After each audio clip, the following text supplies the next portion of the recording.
Bonjour, dans cette vidéo je vais corriger la partie 1 du DS2. Je vous montre le sujet.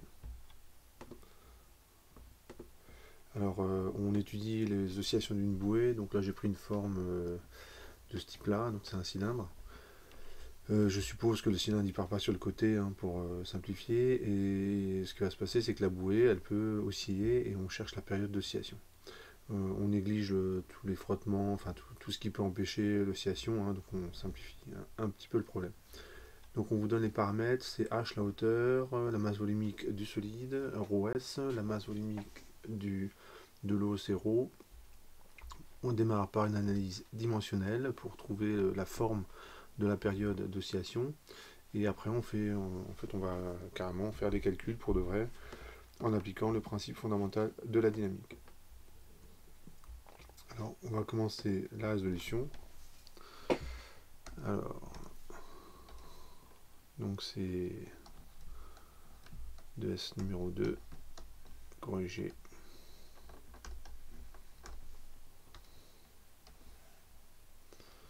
Et on va commencer par la partie A.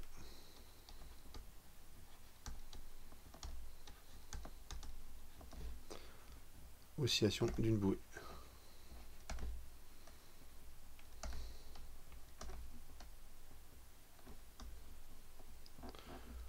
Voilà. Donc on peut récupérer le schéma et on va commencer la première question. Voilà, donc j'ai repris le schéma. On va faire l'inventaire de tous les paramètres, je pense que c'est la première question. Donc donner l'unité des différents paramètres, ρ, s, h, t et g, l'accélération de la pesanteur. Deuxième question, on va construire un paramètre adimensionné. Donc moi je vais répondre à toutes les questions dans la foulée. Et après j'en déduirai une expression de la période d'oscillation. Alors on va commencer par les paramètres. Donc là la période s'exprime en secondes.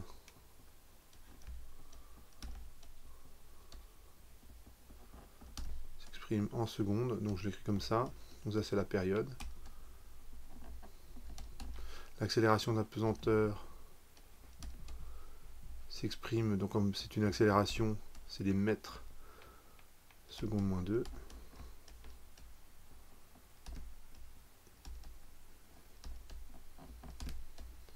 Ensuite, vous avez les masses volumiques, donc comme son nom l'indique, donc c'est ρ et ρs, allez, je mets s'exprime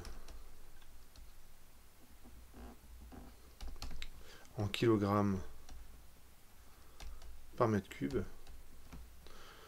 Et enfin, je crois qu'il y avait H aussi, qui s'exprime en mètres. Donc je fais ρs, H, on a 5 paramètres, on vérifie que j'en ai bien 5, c'est bien ça. Donc là maintenant je vais construire des paramètres adimensionnés, donc ça répond à la première question. Voilà, donc j'encadre le résultat. Deuxième question, c'est on va construire un paramètre, des deux paramètres adimensionnés. Donc il y en a un qui est évident, c'est celui-là. Alors pourquoi c'est évident? Parce que c'est tous les deux des masses volumiques. Donc la preuve, c'est des kilogrammes mètre moins 3 sur des kilogrammes mètre moins 3. Évidemment, il y a tout qui simplifie. Et donc, ça c'est homogène, il n'y a pas d'unité. Donc ça me fait un premier paramètre à dimensionner. Ce que je remarque également, c'est que si je prends... là, je fais une recherche un petit peu à tâtons, c'est-à-dire que je regarde mes paramètres et puis je me dis, tiens, si je les arrange comme ça va certainement donner un paramètre à dimensionner. Et donc je n'ai pas du tout une approche systématique. Je vous montrerai rapidement après comment on peut faire pour avoir une approche systématique. Donc si je fais G sur H pour Et ici, je mets t carré. Donc si je regarde, ça c'est des mètres par seconde, moins 2, fois des secondes au carré, sur des mètres. Donc c'est bien dimensionné. Donc j'ai mes deux paramètres. Rho sur OS et GT carré sur H sont deux paramètres à dimensionner.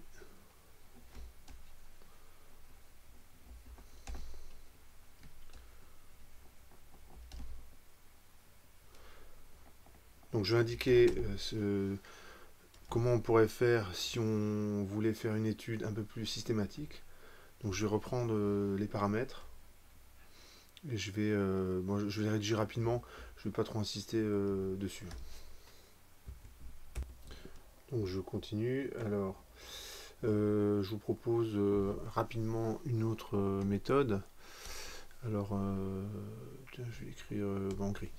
Alors ce que je peux faire, c'est je cherche un paramètre sous la forme suivante: R exposant A, OS exposant B, T exposant C, G exposant D et H exposant E.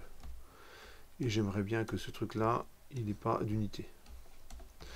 Donc si je regarde, pour les kilos, ça va donner quoi? Allez, écrivons je vais écrire en continuant en gris. Pour kilogramme, alors ça donne A. Enfin, si je remplace les unités, on va plutôt faire comme ça. Si je remplace les unités, donc ça fait ceci. Voilà, donc j'ai recopié. Donc ça c'est ce que je veux, c'est que ce n'est pas d'unité. Alors je rassemble toutes les par unité. Donc c'est des kilogrammes. Je vais mettre en rouge. Il y a quoi comme exposant? Il y a moins 3A, moins 3B, et c'est tout. Ensuite, vous avez les mètres. Oula non, je fais une bêtise. Excusez-moi. C'est A plus B. L'exposant A, il se retrouve en exposant du kilogramme. Donc pour les mètres, je me retrouvais avec, cette fois-ci c'est moins 3A, moins 3B, plus D, plus E. Et pour les secondes, en vert, donc seconde, je vais avoir C moins 2D. Et je veux que l'ensemble, je rappelle, hein, que ce soit adimensionné, hein, donc que finalement que tous les exposants soient nuls. Donc finalement j'ai mon petit système, un système à résoudre. C'est A plus B égale 0.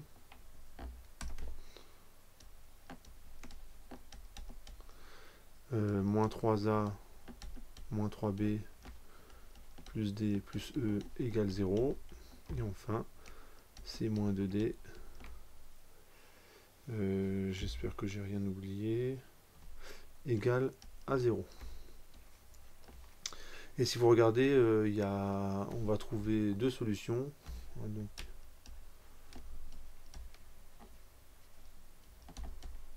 deux solutions, c'est A égale 1, B égale moins 1 et C égale D égale E égale 0. Donc il y a un moins qui manque ici. Ça c'est le premier paramètre à dimensionner, c'est ρ sur OS.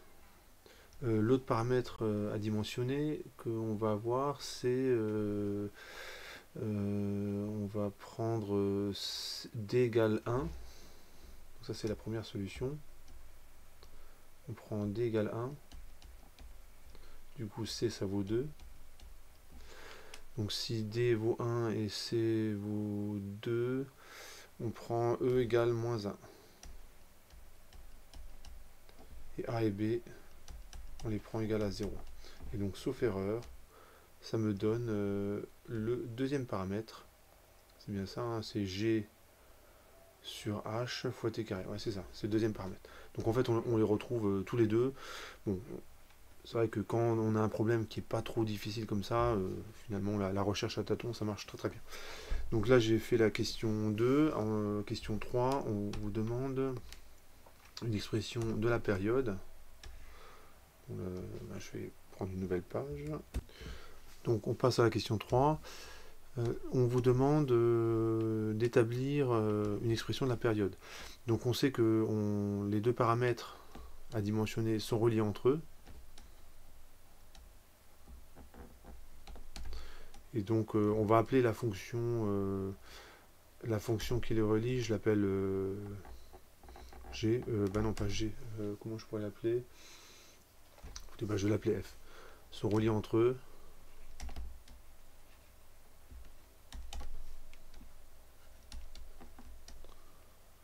Donc on a gt carré sur h, bah, c'est une fonction que j'appelle f de ρ sur os, hein, où f est une fonction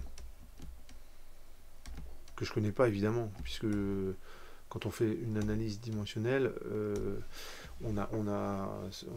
c'est pas suffisant pour avoir l'expression de f. Hein, ça vous dit juste que s'il y a une relation, elle est forcément de cette forme-là, c'est tout. C'est une condition nécessaire. Et donc, j'isole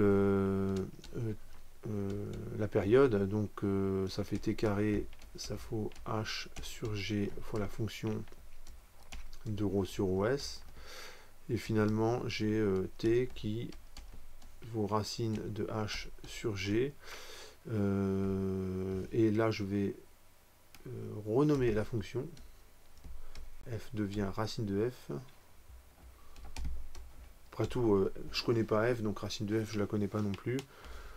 Donc voilà. Donc on renomme la fonction.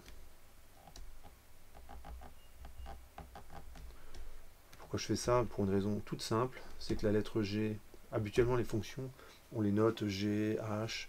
Or, G et H, c'est déjà des lettres qui sont utilisées, donc tout simplement, étant un cours de lettres, je reprends la lettre F. Donc finalement, s'il y a une solution, elle est de cette forme-là. Alors la dernière question, c'est pour la partie analyse dimensionnelle. On vous demande, et si on devait faire des manips, on en ferait combien? Bah, en fait, avec cette relation sous les yeux, on se rend compte que ça ne sert à rien de faire varier le paramètre h, ça ne sert strictement à rien. Et pourquoi? Parce que on connaît la dépendance de la période avec h. Donc on connaît la dépendance de t avec h. Donc ça sert à rien. On peut donc fixer ce paramètre dans les expériences. Si on devait les faire, si on devait faire des expériences pour expliciter la fonction f, parce que finalement là-dedans, ce qu'on ne connaît pas, c'est la fonction f, et ben on peut fixer h, il n'y a absolument aucun problème. Et donc il suffit de faire plusieurs expériences en faisant varier os. Donc il suffit de faire quelques expériences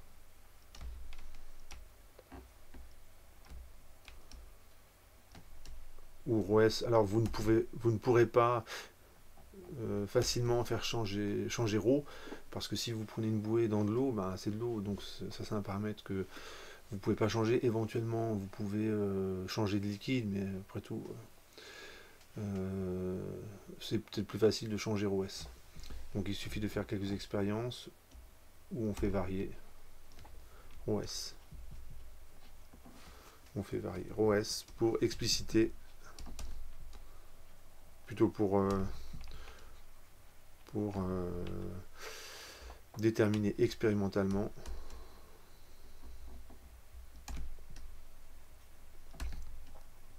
la fonction f. Alors, ce qu'on peut faire, par exemple, si on devait faire en vrai l'expérience, ce qu'on pourrait faire, c'est, voilà, on a de l'eau, on prend une sorte de seau,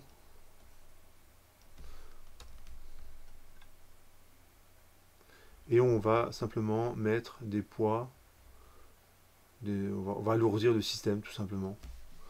Hein, donc on peut mettre un poids.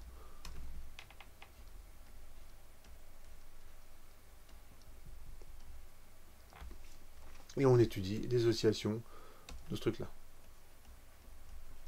Voilà.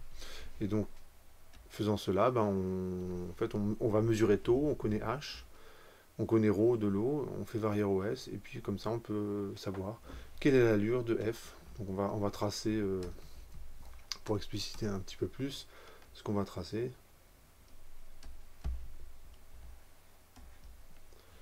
C'est T racine de G sur H.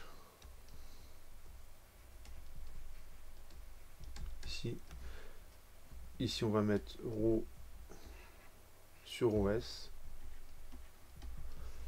Et quand on va faire les manips, bon, alors je mets des points un petit peu au hasard. Hein. Voilà, admettons, là, vous faites 4 manips avec 4 masses différentes. Et bien, ce que vous pourrez vous dire, c'est que, bon, a priori, la courbe, elle aura à peu près, la fonction f, hein, aura à peu près cette allure-là. Évidemment, là, j'ai mis les points complètement au hasard. Hein, donc, c'est pas du tout... c'est certainement pas comme ça que ça va se faire. Hein, il faudrait faire l'expérience. La suite du sujet, on va cette fois-ci appliquer le principe fondamental de la dynamique. Donc là, il n'y a pas grand-chose à faire. En vrai, il n'y a pas grand-chose à faire. Les questions c'est très guidé dans le sujet. Je vous rappelle que le sujet est dans la description. Hein. Il y a un lien. Vous cliquez, vous l'avez. On vous donne la poussée d'Archimède et on vous demande, question 5, l'expression du volume immergé. Donc ça c'est très facile, en plus on vous donne quasiment la réponse en fonction de S et Z. Le volume de la bouée, là aussi on vous donne quasiment la réponse. Et on va appliquer le principe fondamental de la dynamique, etc. Bon après on déroule parce que ça, les questions s'enchaînent bien. Alors, question 5. On vous demande le volume immergé de la bouée. Et bien, si vous regardez le schéma, c'est S fois Z, tout simplement. Hein, je vous remonte le schéma. Voilà. Le volume immergé, c'est ce que vous avez assuré. Ben, vous avez une surface S, une hauteur Z, hein, le 0 il est au niveau de la surface. Z est bien positif, hein, ça faut vérifier hein, que Z est positif, sinon on aurait dû mettre moins Z. Pourquoi il est positif? Parce que l'axe vertical est descendant. Donc vous avez, il n'y a pas grand chose à dire hein, après tout. C'est confère schéma. Le volume de la bouée, c'est S fois H. Alors je vérifie juste que j'ai bien répondu à l'ensemble des questions. Je crois qu'il y avait 2 questions dans... Si je... On déduit l'expression de la poussée d'Archimède. Ah oui, ça j'ai pas répondu. Et là on demande la masse. Donc oui, j'ai pas répondu. Alors la poussée d'Archimède, on vous dit que c'est moins ρ du fluide déplacé, donc c'est ρ de l'eau, c'est comme ça, fois le volume immergé, donc c'est S fois Z, pardon, fois l'accélération de la pesanteur en vecteur. Donc là, on va simplement reprendre l'expression de l'énoncé. C'est d'après l'énoncé. J'ai simplement remplacé le volume immergé. Le volume de la bouée, on vous demande la masse de la bouée. Bah, c'est quoi? Bah, c'est les ρS, hein, c'est la masse volumique fois le volume fois S fois H, tout simplement. Là, il y a vraiment, il n'y a rien à faire, quoi. Question 7. On vous demande d'appliquer le principe fondamental de la dynamique. Donc, on va... Bon, j'ai plus beaucoup de place. Donc, la question 7, on va appliquer le principe fondamental de la dynamique. Donc on va commencer par définir le référentiel terrestre supposé galiléen.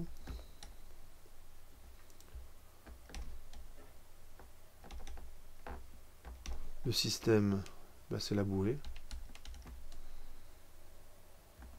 Le bilan des forces. Alors je vais négliger les frottements. Évidemment, c'est surtout dans l'eau, c'est évident que là on fait une grosse approximation, mais bon, évidemment on simplifie au maximum. Vous avez le poids, donc c'est la masse de la bouée fois l'accélération de la pesanteur. Vous avez la poussée d'Archimède. Écrivons, donc c'est ρ fois S fois Z fois G. Et ça, c'est ρS fois le volume de la bouée, donc c'est S fois H fois G. J'applique le principe fondamental de la dynamique. MA égale le poids plus la poussée d'Archimède. Je projette, suivant l'axe vertical. Alors l'axe vertical étant vers le bas, le vecteur accélération de la pesanteur c'est plus G, donc j'utilise ceci, donc c'est plus G suivant E de Z. Je l'écris comme ça. Donc faites bien attention, là il y a une différence entre le vecteur G et le scalaire G. Donc ça me donne M fois Z seconde pour l'accélération. Le poids, ça fait ρS fois S fois HG, et enfin moins ρS S Z fois G. Et bien sûr, on se souvient que M, c'est S fois H fois ρS. Donc je remplace S fois H fois ρS fois Z seconde égale ρS SHG. Donc là, on va simplement... en fait, on a l'équation différentielle. Je vais simplement diviser par S, H rho S. Donc ça fait... précise.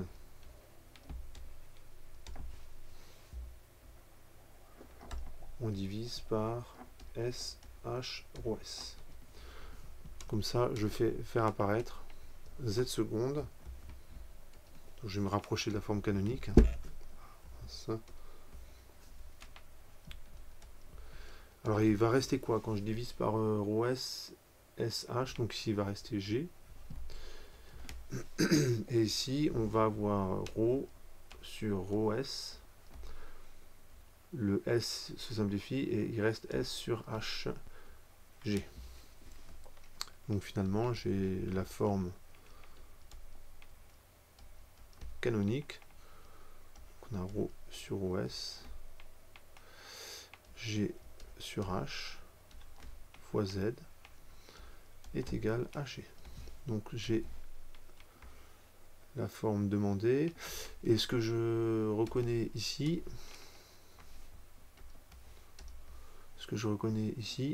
c'est la forme canonique. Enfin, excusez-moi, ça c'est la forme canonique. Et ce que je reconnais ici, c'est le oméga 0 carré. Et ce que je reconnais ici, le terme en second membre, c'est oméga 0 carré Z équilibre.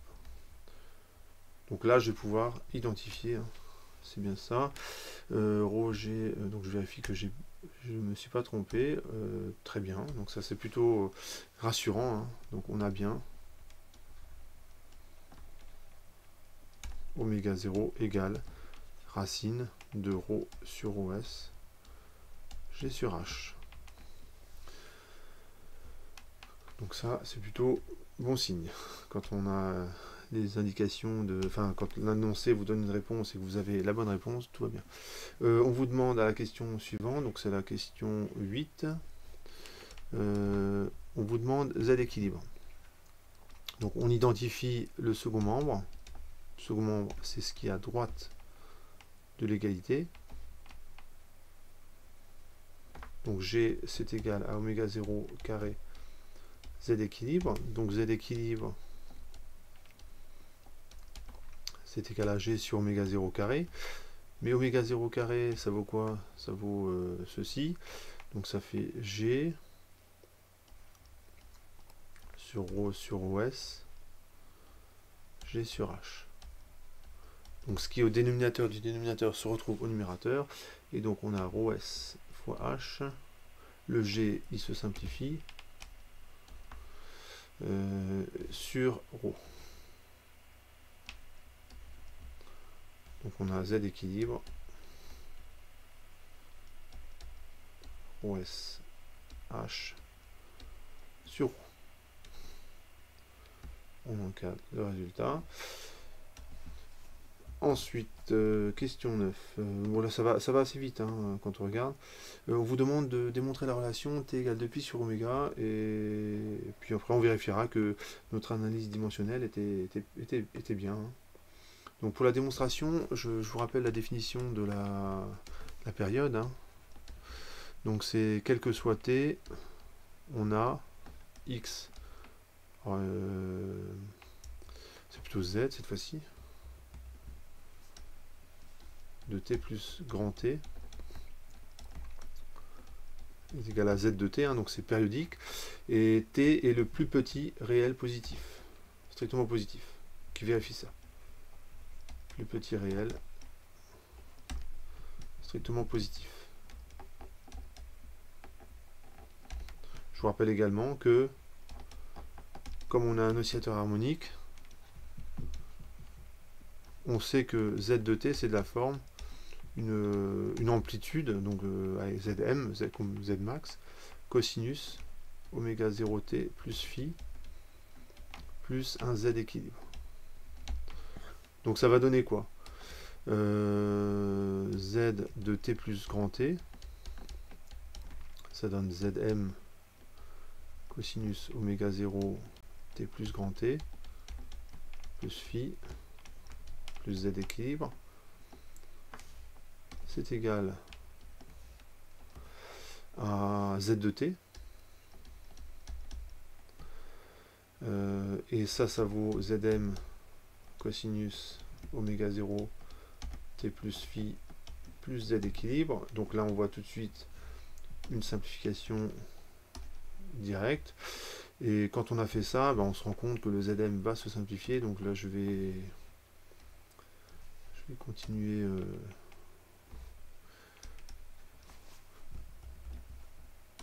essayer de présenter correctement mon calcul. Donc on a Zm cosinus oméga 0 t plus phi plus oméga 0 grand t. Hein. Donc là, bon, j'ai distribué l'oméga 0 dans la parenthèse. Hein, donc j'ai fait ça. Et le oméga 0 grand t, je l'ai mis un peu à part. J'ai le droit de permuter les termes. C'est égal Zm cosinus oméga 0t plus phi. Je constate que le Zm, je peux l'enlever. Bon, c'est vrai qu'en vrai, il me dérange pas trop. Et ce que je constate, c'est que ce terme-là et ce terme-là, c'est les mêmes. Même terme. Donc finalement, mon équation qui est en dessous, que j'ai là, est de la forme. Donc l'équation est de la forme.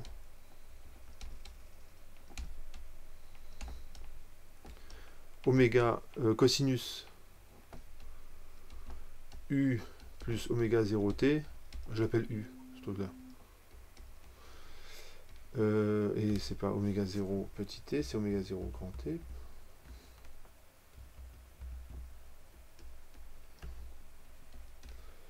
C'est de la forme cosinus de U. Or, cosinus est de P périodique.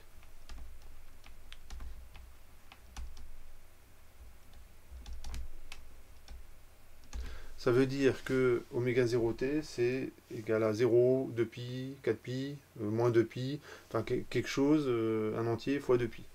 Un entier relatif fois 2pi. Évidemment, moi ce que je veux, c'est le plus petit strictement positif. Donc la seule solution, c'est oméga 0 grand t, ça vaut 2pi. Car t est le plus petit possible. Et le plus petit strictement positif.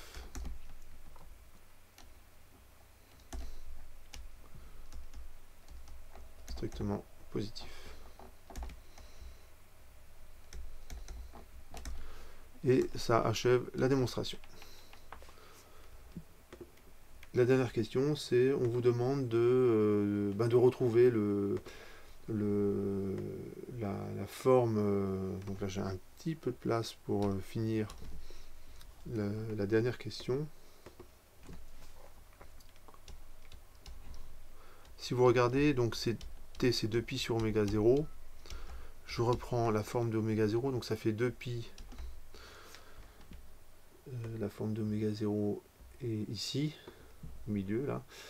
Donc ça fait rho s, donc ça fait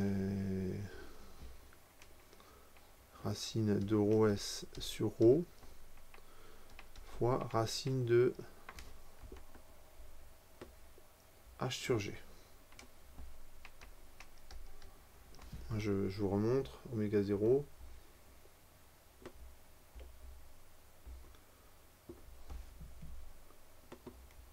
Je vais faire un petit copier-coller.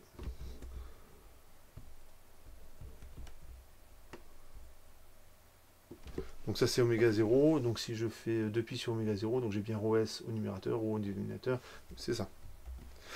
Et ça c'est bien de la forme.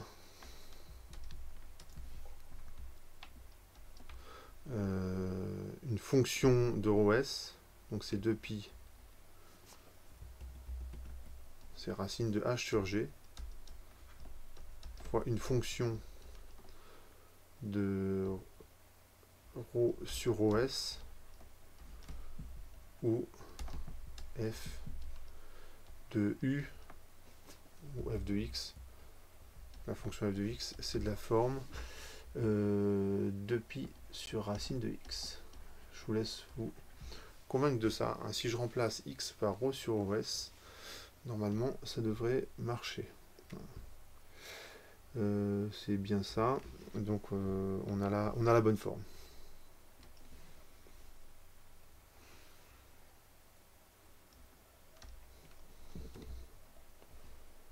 Donc on retrouve la forme attendue.